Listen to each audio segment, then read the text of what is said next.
მუქარა სიცოცხლის მოსპობით და ტერორი პირადი ცხოვრებით. საგარეჯოში ხალხი ტოტალური შანტაჟის მსხვერპლია. ინსტაგრამსა და ტიკტოკზე უცნობი მომხმარებელი არასრულწლოვნების და მათი მშობლების პორნოგრაფიული შინაარსის დამონტაჟებულ ფოტო მასალას ავრცელებს. ითხოვს 10,000 ლარს ტერორის შეწყვეტის სანაცვლოდ. ღამე გავსწრებდა ეს პოსტი ინსტაგრამზე, ანუ ჩემი შვილის სახელი და გვარი დაიპოსტა. რომ რა ვიცი, ძალიან ისეთი ცუდი სიტყვებით ესა და ეს არის და რა ვიცი, ძალიან ისეთი ცუდი მოხსენებით. რომ გადავედით პოსტზე და ნახა უკვე რომ მშობელმა ნახა, მე უკვე მშობლებზე გადმოვიდა, მე ჩვენზე დაწერა. არ გაჩერდა მე ეს მუქარები, გუშინ უკვე სატელეფონო ზარით დარეკა ბავშვთან იმაზე ინსტაგრამზე. ჯერ პოლიციიდან ვარო ბავშვს უთხრა, ვიდეო გადავიღე ამ საუბარზე, ჩემი მეუღლე დაელაპარაკა, ჩავიტანე პოლიციაში, ანუ არ ვიცი ეს პოლიციის ასეთი გულგრილობა ამ ყველაფრის მიმართ შოკში ვარ. ანუ ფიქრობთ რომ დაჯგუფებაა რამე? კი, მგონია რომ რამოდენიმე ადამიანია. იმიტომ რომ ჩვენთან სხვა ადამიანის ხმა იყო, მშობელს დაურეკა, იმასთან სხვა ადამიანი იყო. ანუ სულ სხვადასხვა ხმებით რეკავენ. ყალბი ანგარიშიდან ემუქრებიან ყველას, მათ შორის აშანტაჟებენ არასრულწლოვნების მშობლებს. 5 აგვისტო. ეს არის დრო, როცა მოქალაქეებმა საგარეჯოში სკოლის ტერიტორიაზე ანონიმურ პირს ფული უნდა დავუტოვონ. თუ ვინმე პოლიციას რამეს შეატყობინებს, ჟღერდება მუქარა. სიცოცხლის მოსპობით მინიმუმ 3 პირს ემუქრებიან. 4 დღეა სრული ამ ქაოსში ვართ. 4 დღეა. ბავშვები ისეთი დასტრესილები არიან, ისინი დააკეტეს ყველაფერი, გააუქმეს, სახლიდან აღარ უშვებენ მშობლები. ყოველ საღამო ველოდებით, რომ გამოჩნდეს ეს ადამიანი და აი უსაზიზღრესი რაღაცეები დაწეროს. ფოტოები რო აღარ გამოაქვეყნოს, ითხოვს 10,000.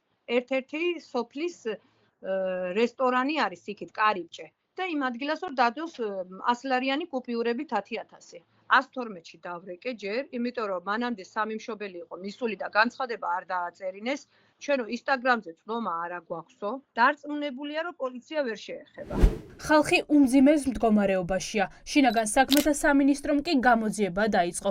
უწყებაში ამბობენ რომ პირების იდენტიფიცირებისთვის ახლა აქტიური საგამოძიებო მოქმედებები მიმდინარეობს.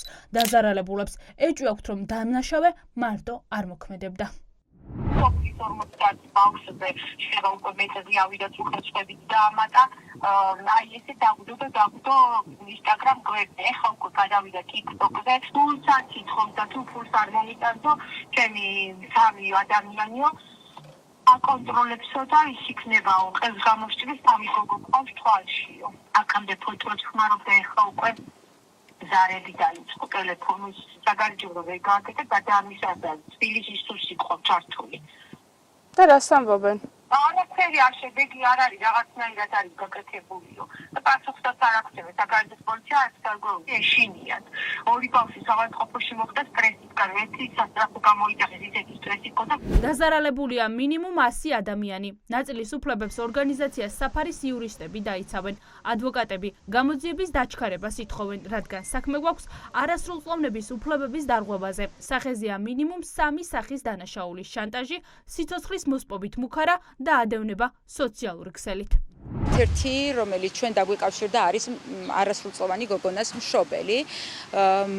მასაც შეეხო პოტენციური მოძალადის აღნიშნული ქმედებები, ის უწმაწური სიტყვებით მოიხსენიებს ქალბატონს და ბუნებრივია ლახავს მის ავტორიტეტს, მის სახელს და ღირსებას. 3 გოგონას ემუქრება სიცოცხლის მოსპობით, თუ 10,000 ლარი არ განთავსდება კონკრეტულ ადგილას, სადაც ის მიუთითებს, რომ უნდა მიიტანონ მათ ეს თანხა.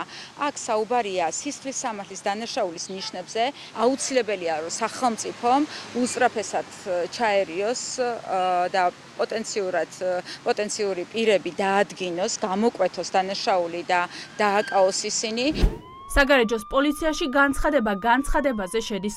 პოლიცია კი ამ დრომდე ვერ გავიდა პირის ამ პირების კვალზე, ვინც ხალხს ცხოვრება ბოლო 5 დღეა კოშმარად უქცია.